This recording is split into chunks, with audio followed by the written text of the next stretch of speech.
정확한 정보가 있고 즐거운 음악이 흐르는 TVN 충청 매거진 이영주와 함께해요.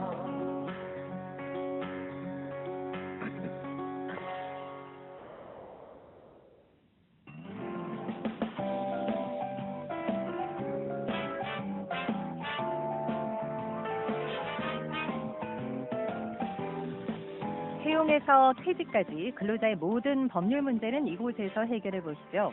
노사 관계에 대한 합리적인 방안을 제시해 드립니다. 실용 노무백과 세종노사연구원의 남영민 노무사와 함께합니다.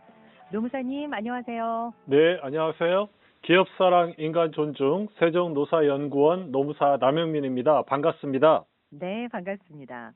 직장인이라면 누구나 한 번쯤은 등불이 서늘해지는 이런 상상을 해보셨을 것 같은데 바로 업무 중에 실수로 회사에 손해를 끼쳤을 때 내 월급이 통째로 날아가는 거 아닐까 하는 부분이거든요. 노무사님 오늘 사례 중심으로 풀어주신다고요? 네, 업무 중 차량 사고 정말 밥줄이 걸린 문제라 직장인들이라면 귀가 쫑긋할 것 같습니다. 네, 네. 법이 이제 근로자를 어떻게 보호하고 있는지 또 재미있는 사례 중심으로 전달해 드리겠습니다. 네. 자, 그러면 먼저 이제 본론으로 들어가서요. 회사가 근로자에게 손해배상을 청구하는 권리, 이른바 구상권이라는 게 있잖아요. 실제로 이게 무제한으로 행사 가능한 건가요? 예, 결론부터 말씀드리면 절대 아닙니다. 예, 법이 회사의 구상권을 인정하는 건 맞지만 예. 법원은 신의 성실의 원칙이라는 게 있거든요. 신의 성실의 원칙을 적용해서 그 권리 행사를 매우 엄격하게 제한하고 있습니다. 지금 말씀하신 신의 성실이라는 게 어떤 걸 말하는 건가요? 네, 신의 성실 원칙을 쉽게 설명드리면 손해의 공평한 분담이라고 할 수 있겠습니다. 예. 회사가 근로자를 써서 이익을 얻는 만큼 그 과정에서 생기는 사업 위험도 일정 부분은 회사가 부담해야 한다는 논리입니다.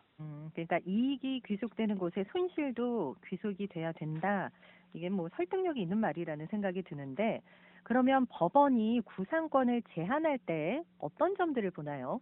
네, 여러 가지가 있지만 세 가지를 기억하시면 좋겠습니다. 첫 번째로 사업의 성격과 규모, 즉 뭐 이게 대기업인지 영세 사업인지 판단해 보고요. 다음으로 직원의 업무 내용이 고도의 전문직인지 아니면 이제 단순 업무인지를 살펴보고요. 마지막 세 번째로 사용자가 종합보험에 가입되어 있느냐 그 여부입니다. 그렇군요. 이렇게 세 가지를 본다. 혹시 이것과 관련된 어떤 사례가 있으면 좀 말씀해 주세요. 네, 그 실제 사례인데요. 작은 회사에서 운전 업무를 하는데요. 얼마 전에 회사 차로 이제 가벼운 접촉 사고가 났습니다. 예. 수리비가 50만 원 정도 나왔거든요. 네. 근데 사장님이 보험료 오르니까 내가 사비로 처리해라라고 합니다. 네. 글쎄 그런 경우에 어떻게 되나요? 예, 이런 경우가 뭐 직장인들하면 좀 비일비재하죠. 그러겠죠. 예, 업무상 발생하는 가벼운 접촉 사고는 근로자에게 고의나 중대한 과실이 없다면 손해배상 책임을 지지 않는 것이 원칙이거든요. 네. 수리비 50만 원은 업무 수행에 통상적으로 수반되는 위험으로 생각됩니다. 그러면 사장님의 요구는 부당한 건가요?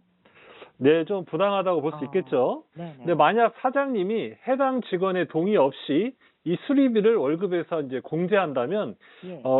임금 체불이 될 수도 있는 상황입니다. 지금 말씀해 주신 내용은 사실 좀 경미한 접촉 사고였으니까 그런데 만약에 근로자의 중대한 과실로 회사에 수천만 원, 뭐 그 이상의 큰 손해가 발생했다. 그때는 책임을 면하기가 좀 어렵지 않을까 싶은데 어떻습니까? 네, 그렇습니다. 중대한 과실이 있다면 직원의 중대한 과실이 있다면 민법상 불법행위 책임이 인정됩니다. 예. 하지만 여기서도 이제 법원이 근로자에게 전액 책임을 묻지는 않거든요. 바로 앞에서 말씀드린 보험 미가입이 이제 변수가 됩니다. 그 사용자의 종합보험 가입 여부가 세 번째라고 말씀하셨는데 보험 미가입 여부를 살펴보는군요. 네, 그렇습니다. 네네. 직원의 이제 예를 한번 들어보면요. 직원의 크레인 장비 등을 위로 올리거나 멀리 뻗게 해주는 기계를 완전히 접지 않은 채 운행을 하다가 예. 전봇대 등을 연달아 이렇게 충격해가지고 그 크레인 장비들이 차량이 수리비가 약 3천만 원이 발생해서 아하. 회사가 직원에게 3천만 원 전액 배상을 청구했습니다. 사실은 3천만 원이면 근로자 입장에서는 청천벽력 같은 금액이잖아요. 네, 그렇죠. 예. 근로자는 이제 분명히 기본적인 주의 의무를 소홀히 한 과실이 인정됐습니다. 예. 네, 하지만 법원은 이 손해배상액을 전체 손해액의 50%인 1,500만 원으로 제한했습니다. 절반으로 줄었다는 말씀이신데 어떻게 이런 판단이 가능했을까요? 네, 법원의 논리는 이제 명확했습니다. 회사가 특수 차량을 운행시키면서 또 차량 손해를 담보하는 보험에 가입하지 않아서 그렇군요. 손해 확대 가능성을 방치했다는 것입니다. 음. 그 책임 일부는 이제 회사가 져야 한다는 것입니다. 네, 그러니까 회사에서 보험 가입은 핵심 위험 관리 수단이겠는데 이거 꼭 알아두시면 좋을 것 같고요. 자, 다음으로 징계 문제를 좀 살펴볼게요. 근로자가 비위 행위로 징계를 받았는데 그 행위가 형사 사건으로 이어져서 무죄 판결을 받았다면 그러면 회사의 징계 처분은 자동으로 무효가 되는 건가요? 네, 이 부분이 많은 분들이 좀 헷갈려 하시더라고요. 역시 결론은 아닙니다. 형사 책임하고 징계 책임은 이제 별개이기 때문입니다. 그래요? 근데 무죄를 받았잖아요. 근데 왜 해고가 정당한가요?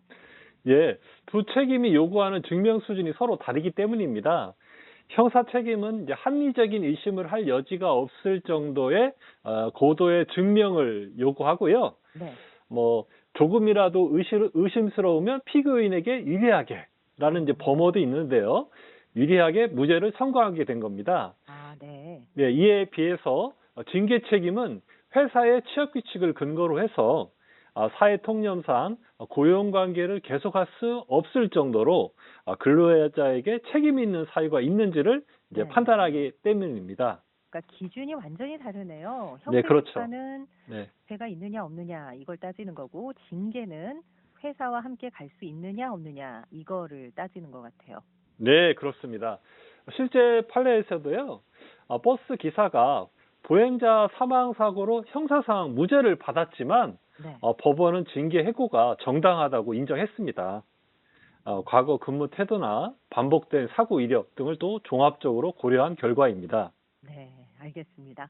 자, 오늘은 업무 중에 발생하는 손해와 책임에 대해서 알아봤는데요. 노무사님, 끝으로 당부하고 싶은 말씀 있으시면 좀 해주세요. 네, 회사는 이익을 얻는 만큼 위험도 분산시키고 또 근로자는 기본 안전수칙을 철저히 준수해야 불필요한 금전적 책임을 피할 수 있다는 것을 꼭 명심하셨으면 좋겠습니다. 네, 잘 알겠습니다.